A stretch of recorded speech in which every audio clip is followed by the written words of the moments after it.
औज़ुबिल्लाहिमिनश्शैतानिर्रजीम बिस्मिल्लाहिर्रहमानिर्रहीम। यजीद ने हुक्म भिजवाया, अगर नवासा रसूल मेरी बैत ना करे इसको कत्ल कर दिया जाए। फौज यजीद जो कि चारों तरफ से रसूल अल्लाह सल्लल्लाहु अलैहि वसल्लम के खानदान को घेरे हुए थी, उन्होंने ये तय पाया कि 9 मुहर्रम के दिन नवासा रसूल और इनके साथियों समेत इनको कत्ल कर दिया जाए। हजरत इमाम हुसैन रज़ी अल्लाह अन्हु ने हजरत अब्बास को बुलाया और कहा, ए अब्बास, जाओ यजीद की फौज के पास और इनसे कहो कि इनकी नबी की बेटी का बेटा कहता है कि हमें एक रात अल्लाह की इबादत करने के लिए दी जाए। जनाब अब्बास इमाम हुसैन का पैगाम लेकर यजीद की फौज के पास जाते हैं तो यजीद के फौजी आप पर हंसने लगते हैं और फिर फैसला करते हैं कि ये जंग 9 मुहर्रम को नहीं बल्कि 10 मुहर्रम को ही होगी। 9 मुहर्रम की रात जिसको शब अशूरा भी कहा जाता है, इमाम हुसैन तमाम साथियों को अपने पास बुलवाते हैं और फरमाते हैं कि ए लोगो, ये जो फौजें तुम देख रहे हो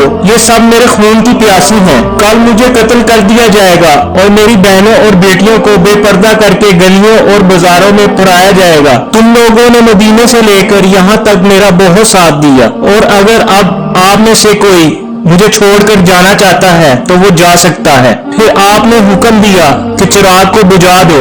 चिराग का बुझना ही था, आप सर को झुकाकर बैठ गए। कुछ देर के बाद हुक्म दिया, चिराग को दोबारा जला दो। जब चिराग को दोबारा जलाया जाता है तो इमाम हुसैन देखते हैं कि हर आपका साथी वहां पर मौजूद था और कहने लगे, हम आपका साथ कभी नहीं छोड़ेंगे और आखिरी दम तक आपके साथ रहेंगे। फिर आपने फरमाया, जाओ सब अल्लाह की इबादत में मशगूल हो जाओ क्योंकि कल हमको अल्लाह के दीन पर कुर्बान होना है।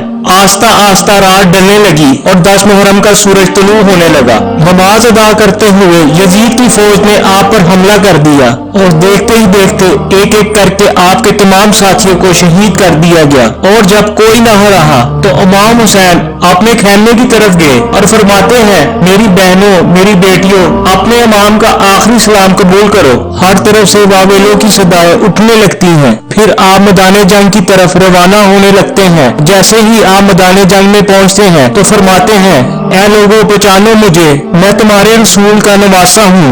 मैं वो हूँ जिसको तुम्हारा रसूल कांधों पर सवार करता था। मैं वो हूँ जिसको तुम्हारा रसूल सीने पर सुलाता था। मैं वो हूँ जिसके बारे में तुम्हारा रसूल फरमाता था, हुसैन मुझसे और मैं हुसैन से हूँ। मैं वो हूँ जब नमाज के दौरान मैं रसूल सल्लल्लाहु अलैहि वसल्लम की पुश्त पर आता तो तुम्हारा रसूल सजदे को तूल दे दिया करता था। आज तुमने दुनिया की दौलत के बदले जन्नत को ठुकराया है। इतने में शिमर कहने लगा, हुसैन की बातें ना सुनो, इस पर हमला कर दो। बस फिर क्या था कि पूरी की पूरी फौज ने आप पर हमला कर दिया। तरीक ने तहरीर कर दिया, जमीन पे आज से पहले ऐसी जंग कभी नहीं देखी थी। एक तरफ हजारों की तादाद में फौज और एक तरफ 3 दिन से भूखा प्यासा हुसैन इब्ने अली था। लाशें गिरती रही, यजीद के फौजी जहन्नम हासिल होते रहे। तरीक ने तहरीर कर दिया कि यजीद की फौज भागती भागती कूफे तक जा पहुंची। उमर बिन साद कहता है, शिमर खामोश क्यों हो, हमला क्यों नहीं करते? शिमर कहता है कि मैं आगे तक जाऊंगा तो मारा जाऊंगा। उमर बिन साद कहता है, शिमर जाओ और खैमों को आग लगा दो। शिमर जाते ही खैमों को आग लगा देता है और फिर उमर बिन साद फौज से कहता है कि हुसैन पर तीर चलाओ। हजारों की तादाद में तीर हजरत इमाम हुसैन पर बरसना शुरू हो जाते हैं। हजरत इमाम हुसैन कभी खैमों की तरफ जाते हैं और कभी फौज के साथ मुकाबला करते हैं। इतने में उमर बिन साद कहता है, जिसके पास जो जो चीज है वो फेंक के मारे। किसी ने नेजा मारा, किसी ने तलवार मारी, कोई तीर मारता रहा, कोई पत्थर फेंकता रहा। जिसके पास मारने के लिए कोई चीज ना बची वो करबला की गर्म मिट्टी उठा उठा कर हजरत इमाम हुसैन की तरफ फेंकता रहा। आपके जिस्म का कोई ऐसा हिस्सा नहीं था जिस पर तीर ना लगे हो। आप घोड़े की जीन से जमीन पर आ गिरे। आपके जिस्म पर इतने तीर थे कि रसूल अल्लाह सल्लल्लाहु अलैहि वसल्लम का नवासा न जीन पर था न जमीन पर, बस तीरों के आसमान पर था। इतने में उमर बिन साद ने कहा, हुसैन गिर गया है, जाओ हुसैन का सर कलम करो। जो भी आपके करीब आता इमाम हुसैन की आंखों में रसूल सल्लल्लाहु अलैहि वसल्लम का चेहरा नजर आता और वो रोता हुआ वापिस आ जाता। इतने में शीमर कहता है कि ये काम मुझसे ही होगा, लाओ मुझे खंजर दो।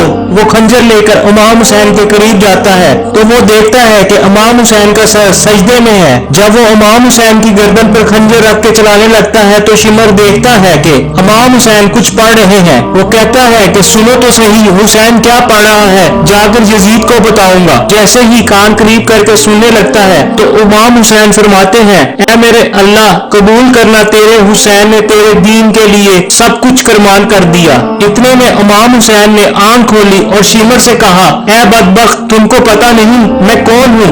उसने कहा, हाँ मुझे पता है, तुम रसूल अल्लाह के नवासे हो और अली के बेटे हो। इमाम हुसैन ने कहा, तुम फिर मुझे कत्ल क्यों कर रहे हो? शीमर ने कहा, तुमको कत्ल करने से मुझे हुकूमत मिलेगी। इमाम हुसैन ने फरमाया, मैं जन्नत का सरदार हूँ, क्या तुमको अपनी जन्नत की फिक्र नहीं? शिमर हंसता रहा और आपकी गर्दन पर खंजर चलाने लगा। इमाम हुसैन अल्लाह का जिक्र करते रहे और नवासे रसूल का सर तन से जुदा हो गया। इमाम हुसैन का सर कटना ही था कि फौज यजीद में जश्न बर्पा हो गया। लोग झूमने और नाचने लगे। उसके बाद आपके खानदान वालों के खेमे जलाए गए और आपके खानदान को बाजारों में फहराया गया।